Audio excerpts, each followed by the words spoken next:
the digital embellishment designer meetup. Matt Redbear. All right. Hello, everybody. Hello, Sabine. How we Good doing? morning. We're good. How about yourself? Good. Is that Emily from Sweden? Yep. Emily, good. welcome. Very cool Good. to see you. Yeah. All Oh. right. I have my associate here with me. Very And nice. since it's after 5 here, I also have Oh, wait a Nice. minute. That's the way to do it. That's the way to Yeah. do it. So actually, everybody, I did want to introduce you guys to Emily. Emily is somebody who I met a couple weeks ago in Germany. She gave a fascinating talk on designing for fifth and sixth colors, and she won a bunch of awards. And Emily, I don't know if you wanted to introduce yourself to the group and get everybody to kind of know you a little bit better. Yeah, for sure. So I live in Sweden, hence the weather behind me. It's snowing today. Oh. Yeah, it's actually really disgusting outside. So I work for a machine reseller. So we are mainly focusing on toner print, digital toner print, but also cutting tables and other machines as well. So I'm a designer. So my perspective on design comes from the technical side. So my job is to show off how great machines we are selling and what they can do actually. So that's my focus when I design stuff. So Very nice. Well, Emily, thanks for joining us. We're going to be seeing a lot more of you as we start moving together, and thanks for coming. So, guys, we're going to kick today off. I want to thank all of you for showing up. This is a wonderful group, and it seems that every month our little group here is getting bigger and bigger, and so for that, I'm super thankful. Before we kick off, a big thank you to our key sponsors who make all of this possible.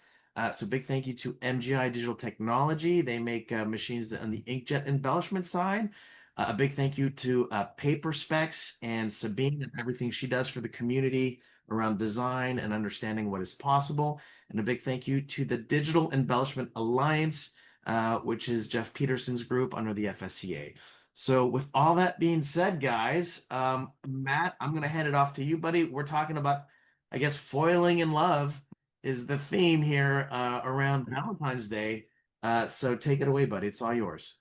Boiling in love with foil. Actually, that was your concept idea, Kevin. Brilliant, I must say. Silly, if nothing else. And I, how much can you say about foil, really? I mean, it is what it is. There's all these different methods for applying it. There's all these different types, shades, colors, styles, methods. It just goes on forever and ever and ever. But one thing we don't really ever talk about is just some of the not only the intricate details, but some of the emotional impact that surrounds it. And so that's why we wanted to do this segment, because it can get tired, it can get old, it can get exhausting, it can become almost cliche in some applications.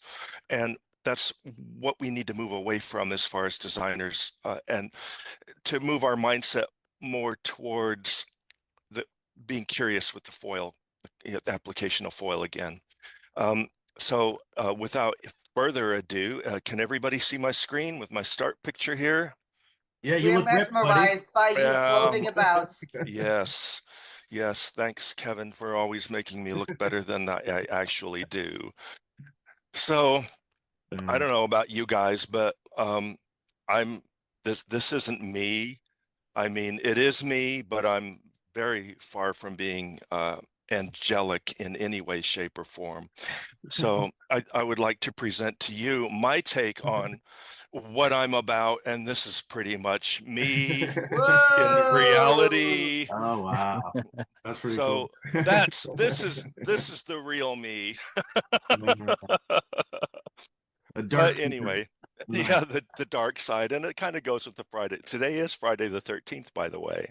Right. Oh, you're right. I didn't. And if you didn't know this, next month is also Friday the 13th. I did not. if I'm not mistaken. It's Emily, almost. give us a glass of wine. I think we can all use it, but based on that fact. Are you serious? Oh, well, she's 6 hours ahead of us. Yeah. Well, that's what I'm saying. She already has Doesn't matter. wine. She has a cat. She's all set. Yeah, I'm jealous. So, Mm. of course, we're talking about digital polymer inkjet foil application, which is you lay down the polymer inkjet. Raised foil. Yes, raised, foil. tactile. Digital raised foil. We just all agreed on this one, please. Well, yeah, okay. According to Sabine, digital raised No, foil. and Jeff and the FSCA and some others as well. But it's changed because we used to say digital foil or polymer foil right. to Very true. differentiate between how you were applying it, where digital foil was sleeking and polymer foil has the varnish underneath it, which gives it that raised tactile effect. So Yeah. I'm stuck in that mode, so I'm going to stick with it, Sabine. I'm sorry. It's Friday. It's your show, and you're very angelic. Take it away. Yes, thank you. So we all know it's emotional, tactile, and powerful. And it's also the easiest way to ruin a design if you don't use it right. And I see more and more and more of that every single day. And it's very frustrating. So today is not just about more foil, it's about doing better foil. And for anybody on this machine or on this call, this is the machine that I run. This is my operator, Matt. He's probably sitting right there in the next room, exactly like that as we speak. And this particular machine is an MGI. And the reason I bring it up is because there's always this disconnect between what you design and how it's produced. And we're going to get to this in the presentation as well, but that what you're designing are electronic instructions for a mechanical machine to reproduce. And so you cannot have that disconnect. You have to know how that machine works. You have to know the process of it just a little bit. So here's a little quick walkthrough. It's going to run through the feed table, cleaning rollers, Corona unit. It's going to electrocute that paper, give it a nice surface to adhere to, goes on the margin table, lines it up with the lay guide so that it feeds into the scanner very, very smoothly right there. So it's going into the scanner where it's reading the sheet and adjusting the registration on the fly. And this is a slow job. So you see the print head assembly here, the print heads on the head plate. It'll focus here in a second. So in here are 16 overlapping print heads that are spraying varnish on a moving sheet of paper that passes underneath it. The heads aren't moving, the paper is moving. We go through the drying cabinets, infrared, onto past the control panel to the UV curing lamp. This is a mercury vapor lamp. It's very hot, it's very bright, and it cures that UV, feeds on into the foil unit. Here you see the foil coming off the roll into the foiling unit. Again, everything just rides on this belt. There's vacuum suction underneath. Here's the hot roller, stamps down at a predetermined space, and then it feeds on out of the machine. Boom, you are done. And Matt, So- would you say like all machines more or less use a very similar type of technology, right? When we're talking. No, some use hot foil, some use cold foil. Right, but it's still the same idea that you're jetting ink, and then this ink, you could play with the dimensionality of it, and the foil will stick to it, right? Exactly. And so you have a lot of control over how much varnish you're putting down, where you're putting it, temperature ranges, pressure, speed. You have control over all of those parameters in order to get the effect that you want. Matt, can I ask a question? Yeah. I saw in the video there was tinsel at the exit. Is that Yes. did you put that in there for anti-static? Eddie, we do a lot of laminate. And this particular job, it was a very long sheet. It was almost like a 38, almost 40-inch long sheet. When those sheets come off of each other on the feed, they scrape against each other and form static electricity. So we also use dryer sheets clipped to the grounded bars on the machine because they are anti-static, and they also do conduct electricity, and you can make a wide swath Understand. right there. So We used anti-static fans, so negative positive ions blow into the machine We do a lot of synthetics, so PET, PVC, and lamination. So we have a lot of mitigations against static electricity. So that's what I was asking you about Interesting. putting tinsel Yeah. in your machine. Yeah. So Matt, don't forget, these are mostly designers, so I don't want to get too much into the technical running of the machine. Let's talk a little bit more about like Yeah. So static can mess up your imaging as well. So that's just one thing that you have to Interesting. mitigate.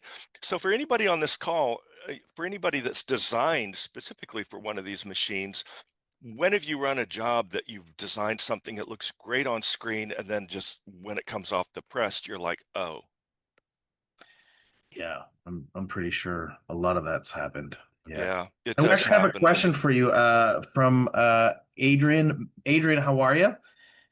Adrian's got a question for you. In your experience, what ways do you see designers misusing foil? Is that Okay. something you're gonna get to later, or We're is that actually going to get to that. We're doing okay? like Okay, we sounds good. preface this whole thing with the good and the bad. So, there's a good side and there's a bad side to everything as well. And I also wanted to reiterate, based on that question, that there's a way that foil has been done up to this point. With the birth of these machines, everybody started doing it a certain way, and you're going to see how I highlight that. And now it's time to shift our thinking into another way of thinking about how to apply foil and its uses. So everyone loves it. Clients love it because it feels premium. Sales teams love it because it can sell, and designers love it because it pops. It's also a design challenge. It does stretch our brains as far as when it comes to figuring how to lay down this foil and how to make it look good. I mean, seriously, people, what's not to love? You've got all these different colors, you've got different textures, finishes, you've got holographics, you've got clear holographic and clear kind of pearly films that can go on top of other print to enhance or unenhance certain effects. There's just so much you can do with it.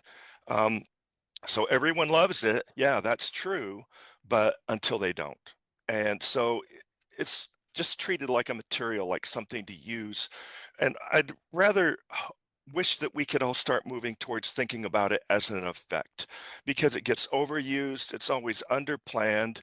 They drop the whole burden on me as a designer after they've designed the print piece, which has always been a sore spot for me.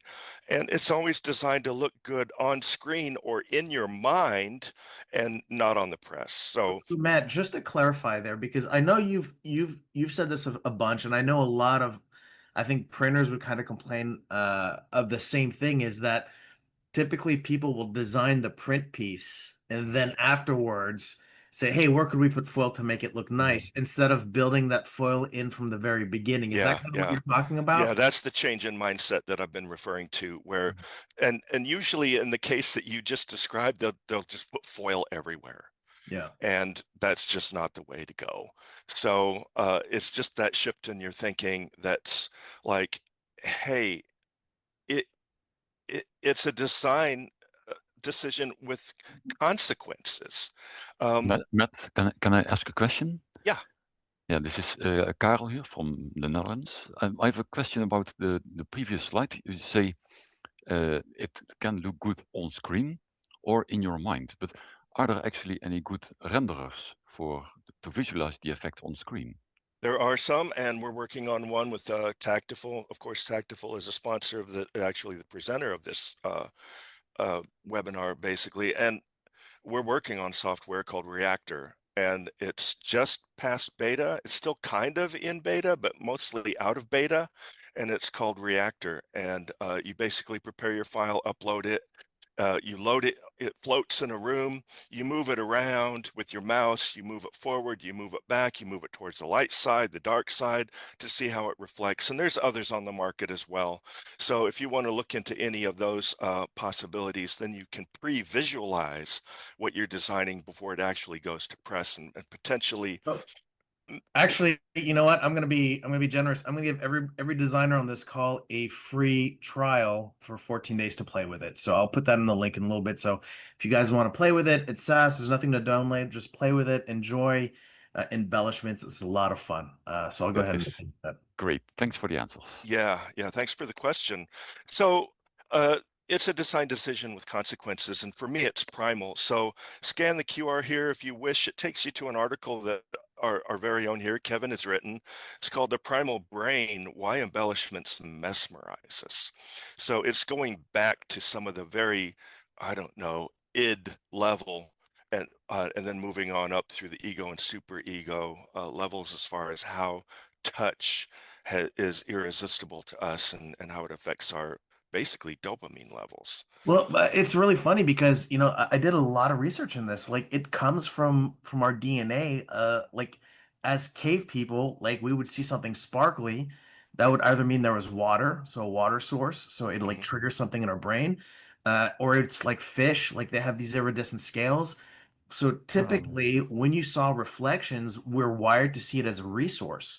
Mhm. That's something that can help us survive, and that's a big part of why foil is so special. Is that we still got that gene that processes in the brain foil in a way that, oh, this is important.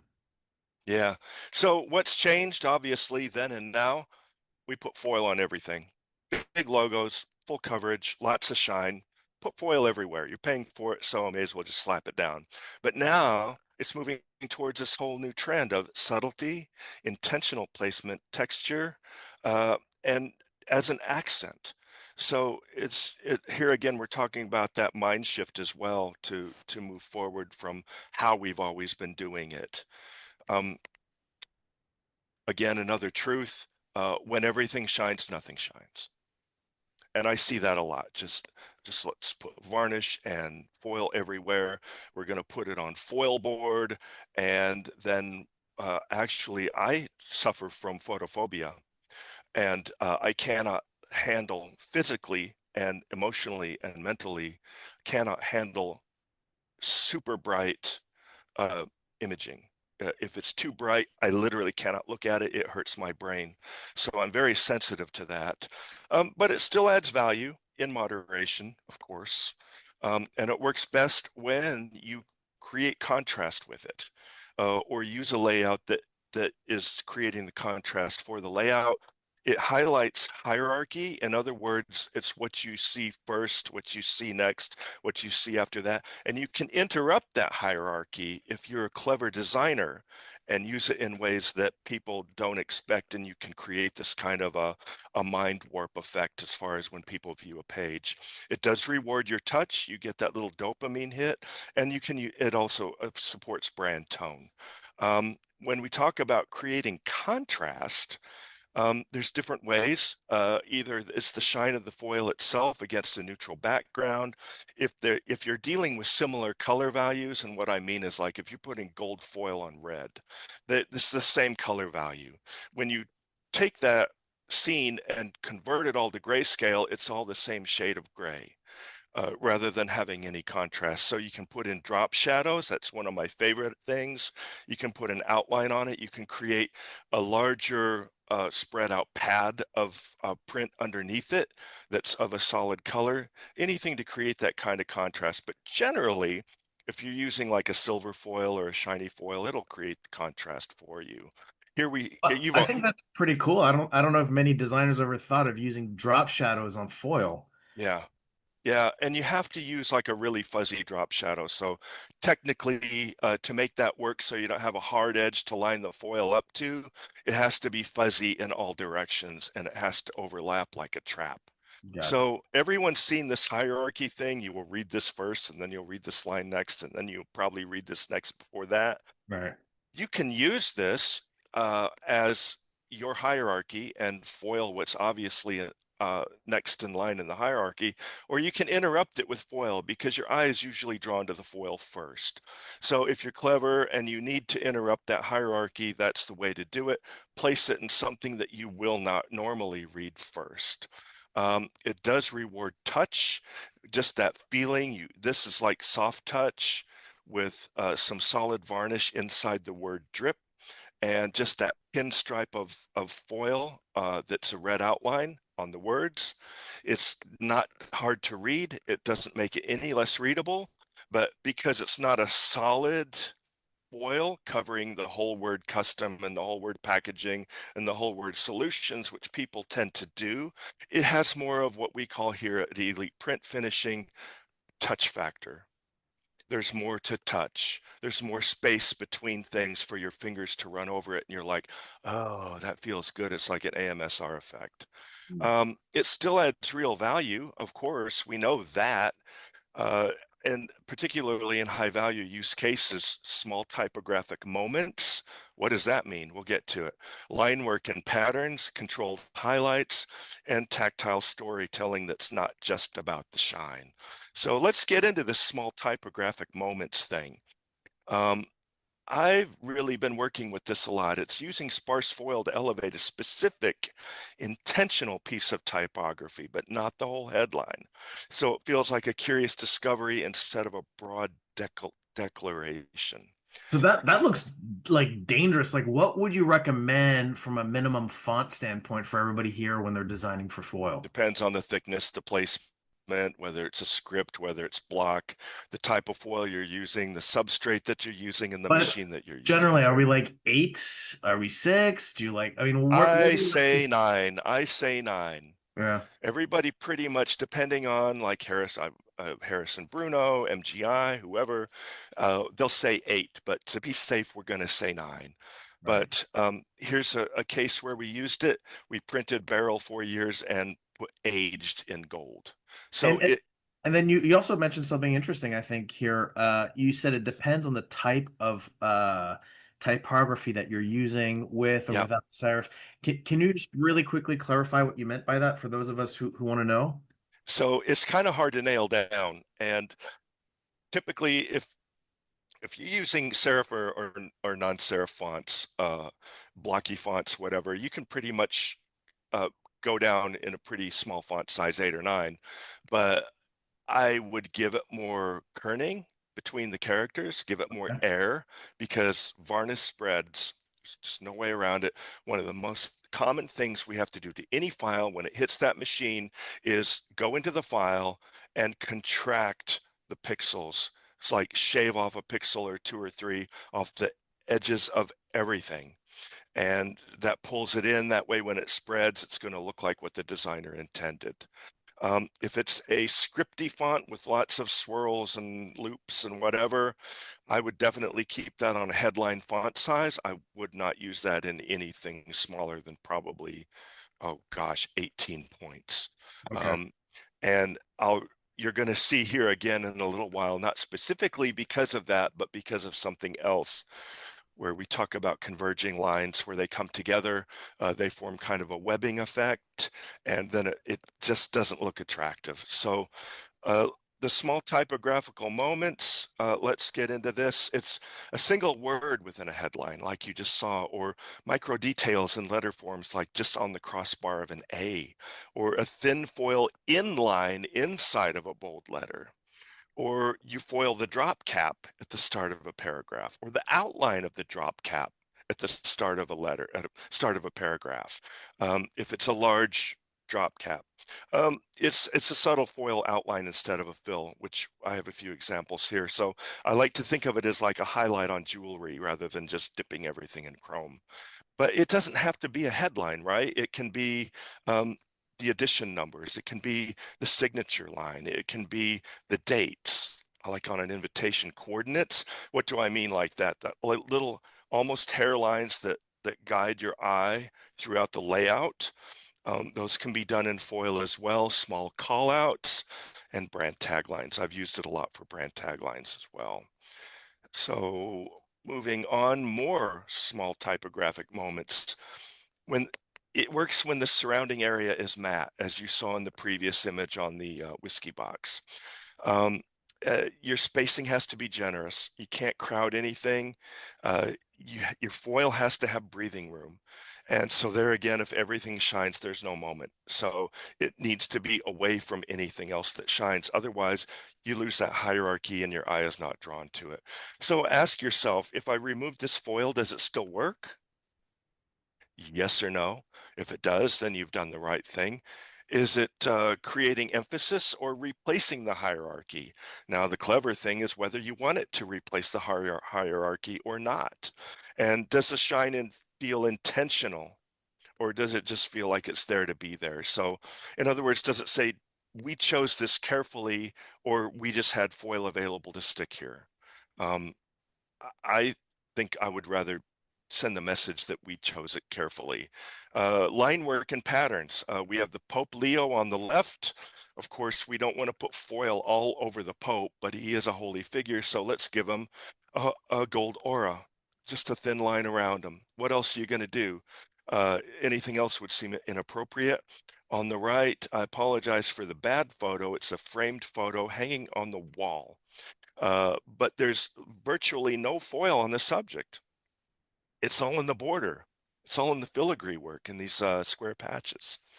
Kind of odd, but that was the designer's choice, and I absolutely love it. Here's an outline, a foil outline on the word excellence, with a varnish fill, of course, which makes that background pull through a little bit. I think it's a little excessive, but I think what would have been really excessive would be to do the word excellence in solid foil. I don't think that would be appropriate at all. Controlled highlights.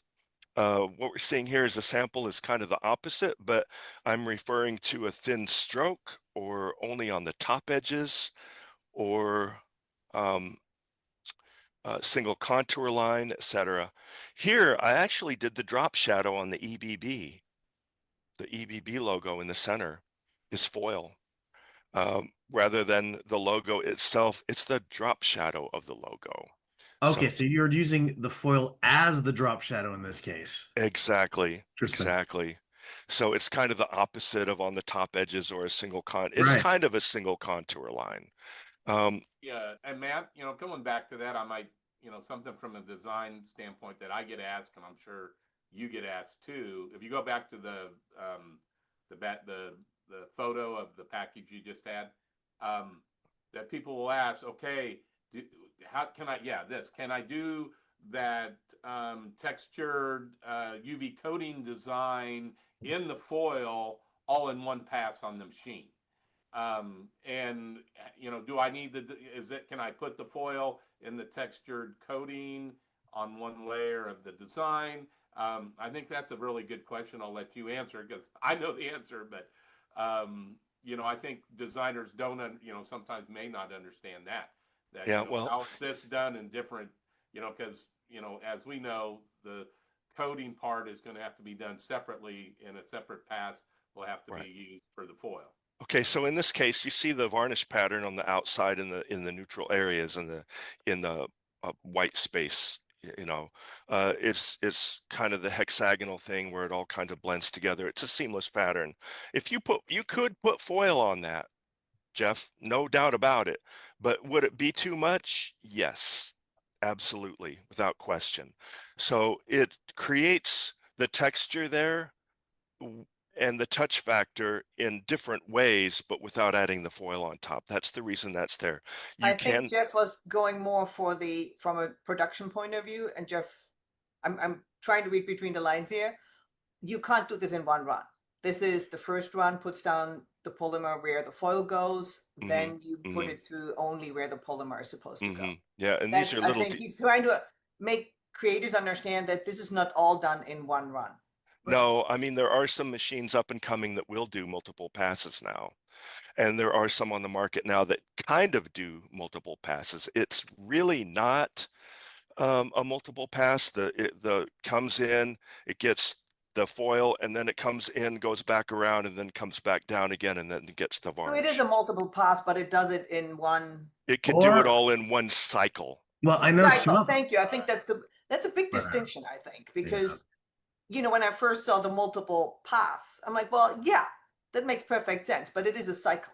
I think that's a great explanation. There's separate passes within a cycle. But I think a couple of them are actually coming out with a sticky varnish and a non-sticky varnish. They're doing a sticky varnish of foil varnish that the foil will stick to, and a varnish that the foil will not stick to. So you could technically be able to do this in one single pass. They're currently calling it anti-foil varnish. Right. So because if you were to take this piece that I varnished and run it back through for an additional foil pass, that foil is going to stick to all that varnish, whether Right. you want it to or not. Yeah, right. That's Because why you do a separate pass. that's why you do a separate pass. Cycle. Yeah. You separate always pass run within the cycle, foil. whatever. Yeah. You always run the foil first, and then you run your varnish after.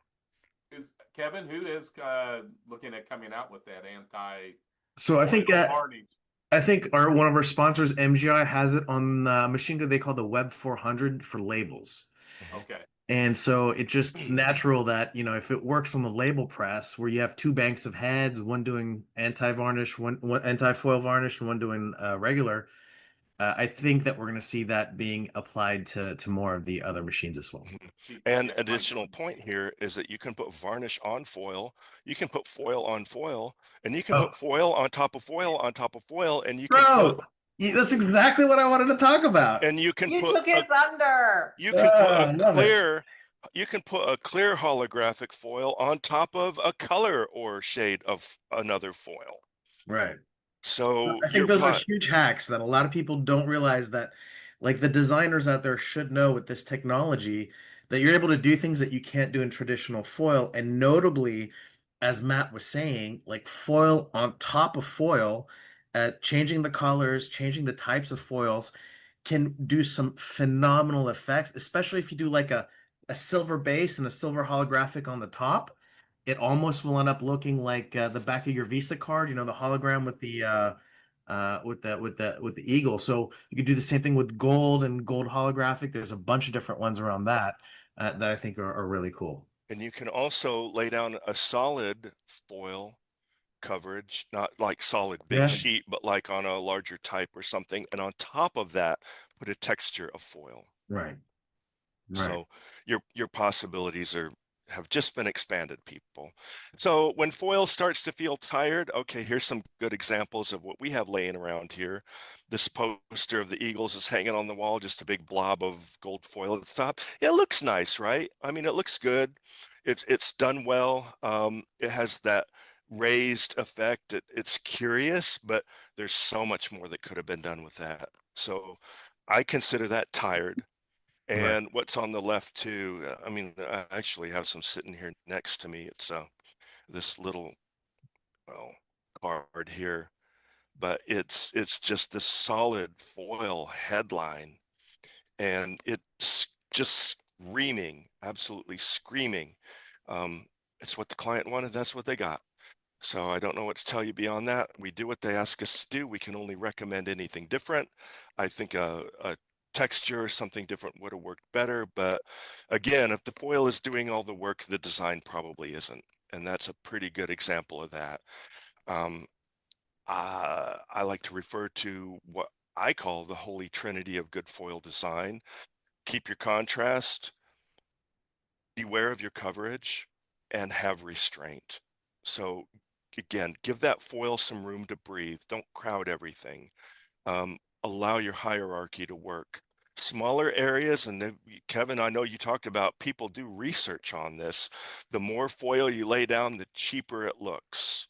Yeah, so I think Shutterfly did a lot of focus groups around that, and one of the things that they came out with was that if it was too thick, it looked plasticky and looked cheap. So they found like the optimum thickness for all this stuff was that 40 micron area, or else it looked cheap. And one of the big things too that we found too was that typically luxury type companies, anything that's kind of be in the high end, will kind of, funny enough, move away from the gloss and move more towards the matte foils. And that's something That's that we not see funny. That's what I've been preaching all along, Kevin. You know No, that. no, Sabine, right now we have rolls and rolls and rolls and rolls of matte copper, matte gold, and matte silver foil in there that we're I'm running. coming over, Matt. And it's on these large sheets. It was actually the job I showed you that was running through that machine earlier on the video. And I mean, the majority of the foil in this building right now is matte finish. Right. And I've been saying this for how long now? Right. So, Al, I know you're working with a lot of luxury companies. That's something that you might want to test out with them, is that matte type of foils. Matt, Yeah, we've been doing more and more of that. Yeah, that's a big one. Yeah, Matt, and somebody else, if you had matte black. Yeah, do you have matte black? I do not. I have not seen that. Ah, we need that. I'm working on a project right now, and that's the only thing holding us up is that matte black. Yeah, the only thing that I know that's matte black is like a laminate. And I haven't seen anything created for the polymer process. We've used matte black back here on the big hot die stamping machines. Yeah. We do a Right, lot of that for Yeah. Bloomingdale's. That's all So matte black. What about Matte Paul? black's available What on- about Paul? Paul, Yeah. can you make your own black foil with your machine or no? So I Matte wanted black? to say, as far as matte black goes, so uniquely on the Harrison Bruno ZRX, we have an effect that we call X-Matte.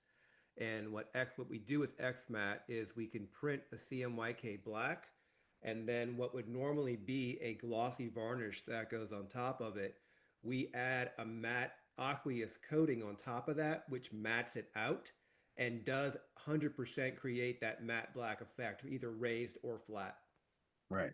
without having to release a foil to it or worry about that. And we actually get a better edge definition by doing it that way on top of it. Okay, because that's what the project I'm working on. We need just the most finite lines, and a matte black. So if Yeah. there's, I would love to test that out. I would love to test that out on the HB. Finite lines, would that be like below 1 point? I mean, Yep. Okay.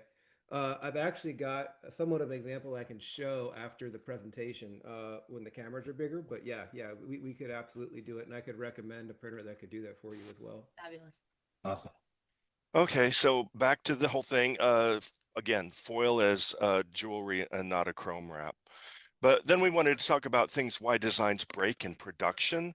And some of the common disconnects that I see, and this is by far just the smallest of the lists.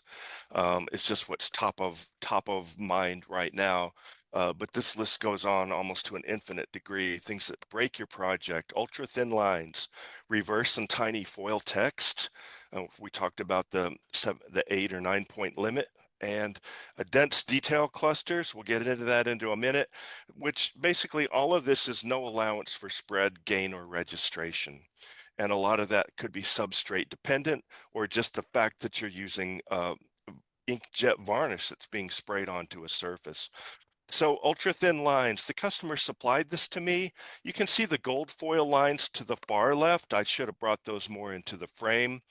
They look a little unsteady. These silver lines were the same way.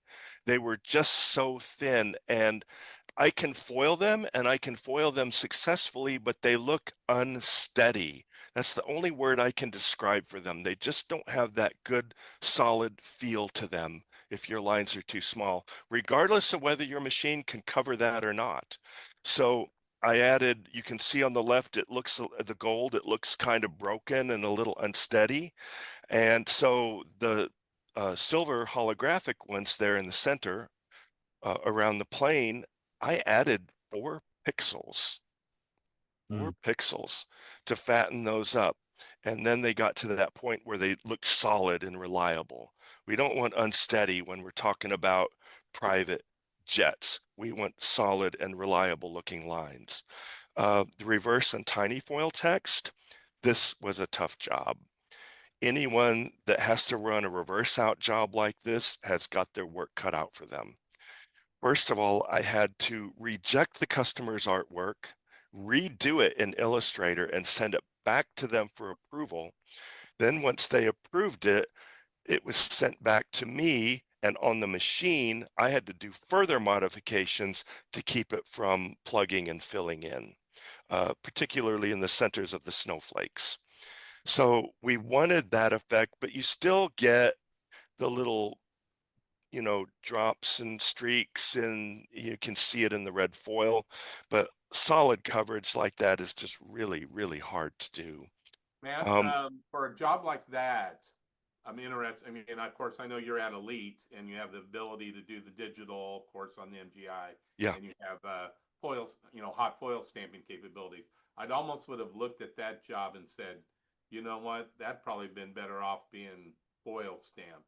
Yeah, that definitely, even if it's on the Kluge, because it was like a low run 5x7 Christmas but they card. didn't, Yeah, but they didn't want that, I guess. They wanted. Yeah, yeah, I would have, they just, I guess they didn't want to pay for a die for 300 Christmas cards, something Well, like that. also, it's kind of funny because Matt, we talked about this at the last designer meetup, which was kind of shocking, is that even some jobs that economically don't make sense to be run digitally, some of these brands are running them digitally because they prefer the aesthetic of the digital varnish and foil compared to the traditional run. And I wanted to make sure that everybody on the call here kind of knew that that was something that was a real thing. It's not fake. But don't you also have to take into consideration the time that it takes you to tweak this, as opposed to, you know, Yeah. for that amount of They time, you could don't, have just bought the they, die.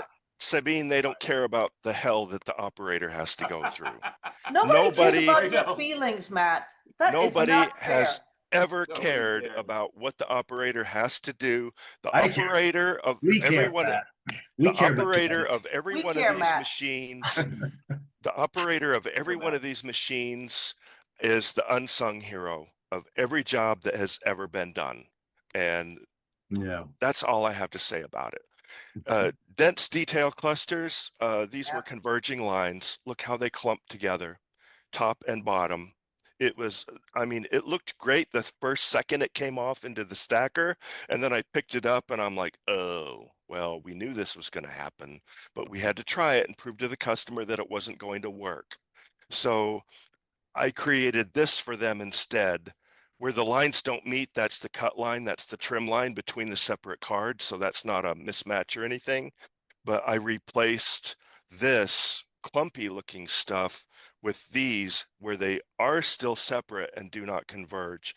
And then being holographic foil, when you looked at it and tilted it around, looked at it, it was this weird, like it throws your brain off like, oh, I'm on drugs or something. It's a really interesting effect and I absolutely loved it. And so simple. So there again, what looks really good on screen, even at 300%, you zoom out, you got to scrutinize it. You got to rethink your distance and proportion, especially when it comes to any of those foil lines that converge. So here we go with the operators again, what we wish designers knew, because these things cause pain. As we talked about putting foil everywhere. Inconsistent small line weights and font sizes, it's hard to know because you're dealing with spraying varnish on a page and variations in substrates, and sometimes that can change from one end of the sheet to the other end of the sheet. And if you're not consistent with your lines, then you have to go back and rethink and re-question, should this line that is appearing to be thicker than that line, is it supposed to be? Is this font size over here appearing larger than that one or plugging more than that one? And should it be or should it not be? So it throws a lot of wrenches into the work that you have to stop and think about. Misunderstanding substrate limits. Look, you're printing directly on toner. Like you just print something off the Irides, the Revoria or the iGen, and it goes straight on the machine. That's going to take your varnish differently than if it was aqueous coated after the fact, or if it had a gloss laminate or a soft touch laminate or a matte finish laminate or a silk finish laminate. All of those are going to take your varnish differently. So if you don't understand the limits of what that substrate will handle and how that varnish lays down, then you need to keep your design very general, I guess. Like don't go out on a limb, don't take risks, or you need to be very intimate in discussion with your pre-press or your operator so that you know how that's going to affect your outcome. And disregarding trim and score clearance, you don't want to cut through varnish. You don't want to slice through it. Of course, that could be substrate dependent. If it's laminate, I might do that, but typically you want to stop short of the cut line by a millimeter or two, possibly 3. You can cut through foil in most instances because the foil on top of the varnish creates a more solid thing to cut through, and it's not going to chip or crack on the edges because that foil is laying on top. It's literally glued to it with heat and chemistry. So it makes a stronger bond there. And so I usually cut through foil, but I do not cut through varnish. If you have a lot of varnish that goes to the edge and you cut through it, it will chip and crack all along that edge and it will look bad. Is stuff like this, this knowledge that the operator has, does it also come? Is it also visible in the pre-visualizer, for example? That's a place where a designer can see what is happening, what the limits are. No, it's just going to display your artwork regardless of whose pre-visualizer you're using.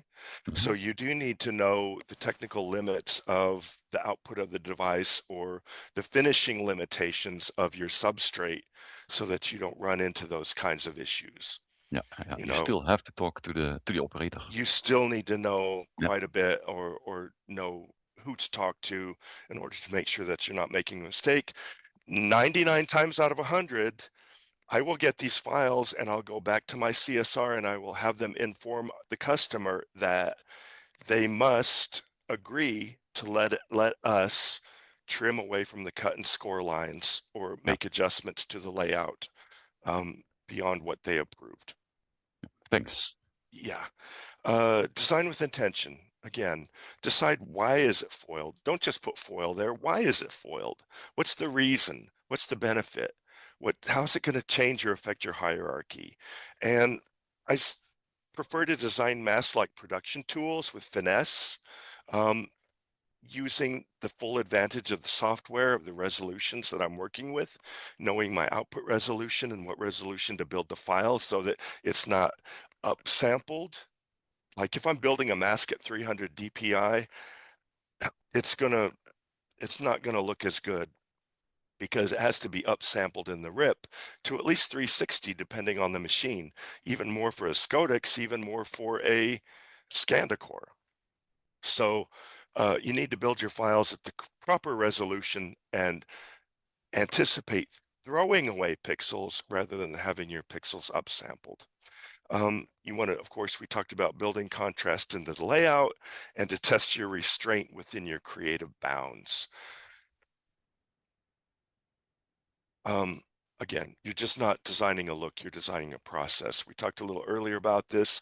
What you design directly controls what the machine physically does. I can't stress that enough. It's like you're the man behind the curtain, and then the machine has to do its work beyond what you design. So it's pressure, it's heat, it's build height, it's foil transfer, it's substrate behavior. If you build into your mask grayscales, where if you're going to lay down 50 microns at 100% of your mask being built in like 100% black, then it's going to lay down 25% if you have 50% gray in your mask. So you have those height variables that you can build into your mask as well. So if you're laying varnish on a very small text area, you might want to drop that to 60% and use less varnish there so that those letters don't plug. But that's because you're going to want to use more varnish in the other areas. So you have to think about how that's one large area is going to affect the smaller coverage area on another part of the sheet. So it's all about mechanical instructions. Using good taste, software, we talked about your software skills, but good judgment matters more. You need to know when not to foil. You need to know when to pull back. And there's this old saying in sales that once you're done making the sale, stop selling. And I still see salesmen making that mistake. And if you keep selling it, it starts to interject mistakes or variables that then get questioned. So if your design already says enough, stop. Don't let anyone take you any further than that. So final thoughts, make it thoughtful. It's not going away, but we want to make sloppy foil go away. And your future of design, make it intentional, tactile, and restrained. And when it's designed with care, it's no longer an effect, it's an experience. And that's what we want this tactile effect to be, is an experience. And That's all the demon has for you today. All right, Matt. Thank you very basically, much. Oh, go basically, ahead. Matt, we're coming full circle because foil with hot foil stamping started more intentional because you were really aware there's a cost for the die and everything. And once digital foil came out, it was just like, great, we have it. Everything's free-for-all. a nail. We have A a hammer. Everything's free-for-all. the nail. Yes. So we're coming full circle. I'm curious, and just a rough idea, how much does a roll of foil cost? Because I run over and over into design printers who have like 3 or 4 foil colors. And I'm like, well, there's 100 of them out there. So Why it would can you go stop? anywhere from like $100 to $1,500 for a roll. 1,500? Well, From 100 to 1,500, really depending on like the holographic ones are super expensive, so those are typically going to be on the higher end of the scale. And your typical golds and silvers that are, I think, just mass produced are going to be lower. You can get custom foils made too, so that you can order, X amount of heat together, and they'll make a custom color or effect for you. usually a But custom, yeah. sorry, the custom minimum is 30,000 feet. 30,000, yeah. But matte knows I like the matte gold, the matte bronze, silver. How much would that run? Just give me a ballpark. Usually colored, like Kevin said, the basic matte or the basic shiny gold and silver are your cheapest. You're going to jump up 5 times basically to do a color build. Whether Sabine, it's, I have my price list here from K Laser. Yeah. It's about 200 for gold or silver. And that wall is about 36,000 in. No, wait, I don't even know how long that is. This is for shiny or for matte? For shiny. For matte, it's a bit more expensive. I have like $275 US.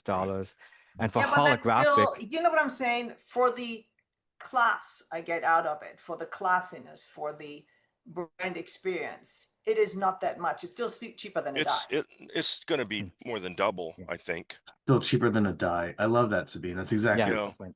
Yeah, it's That's cheaper true. than a die. Yeah.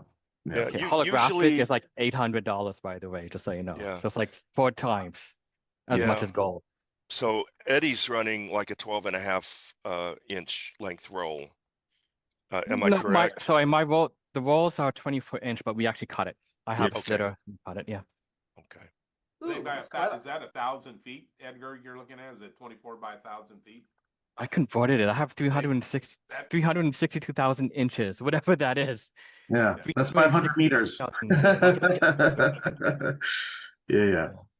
Yeah. All right, guys. So real quick, just I kind of wanted to plug a couple of things here for some of our friends. So first off, I wanted to Jeff, do you want to talk really quickly about the Gold Leaf Awards and what you guys are putting together? Certainly, yeah. I did send a quick chat on that because I didn't know if we'd run out of time. But if anybody here on the call has worked on some great projects or designed some great projects, our FSA Gold Leaf Awards, we have all kinds of different categories for digital foil, cold foil, hot foil, specialty UV coatings, several categories you can get on fsea.com and enter.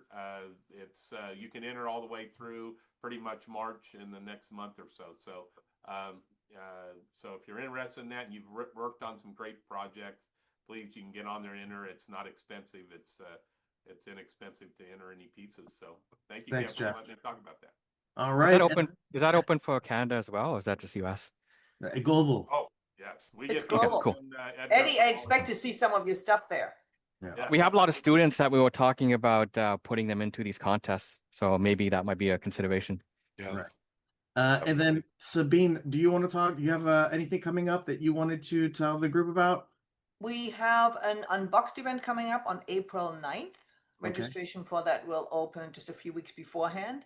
And it's going to be an amazing one because Greg Horn will be our guest speaker. So if you are into Marvel, DC, I met Greg during Printing United, and he's just a super nice guy. And he's print's biggest advocate because he realized all the things he can do now with his limited edition prints.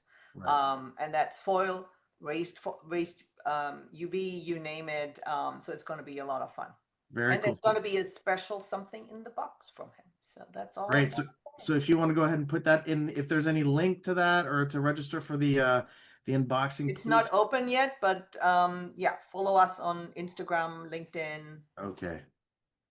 And then last but not least, guys, we're going to be shifting a little bit from the designer meetup being on Zoom to something special. I'm going to let Eric tell you guys a little bit more, but we're having a lot of fun with this community, and we're actually building a home for it. And there's a bunch of people here who kind of may already know about it, and some of you are going to be on our advisory council. But that being said, Eric, do you want to kind of let them know what's coming in the next month or so, and how that's going to kind of help everybody on this call?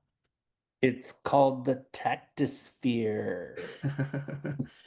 Be there or be late. Some of you already have some early access, but basically it's we're creating a community around everything that Taktiful is doing, and it's gonna, think of it almost like a very focused digital embellishment LinkedIn kind of community, but there's also some course work, a full-on learning management system built into the community. We've been working on it for a really long time, and we're gonna continue to build through it. So we're gonna start to funnel all of our stuff content-wise, live meetups, and just communication back and forth. The big dog guys are already in there, very active, sharing a lot of stuff. So it's all about sharing, and it's the rising tide raises all boats kind of theory for us. So you'll see things shifting over. Everything's going to be going through the Taktisphere. It'll be our home base, and hopefully it'll add a lot of value to what we're doing. So we're really excited about it. Right. So I put the link in there if you guys want to go on there and open up your account before it opens. You guys are like friends and family. We consider you friends and family. So you guys can go in there and start building this little community into something that's going to get a lot of people's attention. It's all about getting designers educated and printers educated and brands educated and getting everybody under one roof. So it's going to be a lot of fun, and we thank all of you guys. Jeff's part of our advisory council, and so we're going to be working very closely with the FSCA, and we have people like Matt who are going to be doing trainings, and Emily is going to be working on a killer 5th and 6th color training. We're looking forward to seeing that. So a lot of fun stuff coming into that that community. All right. Anybody else want to say anything? Any closing thoughts as we come upon the end of our little session here?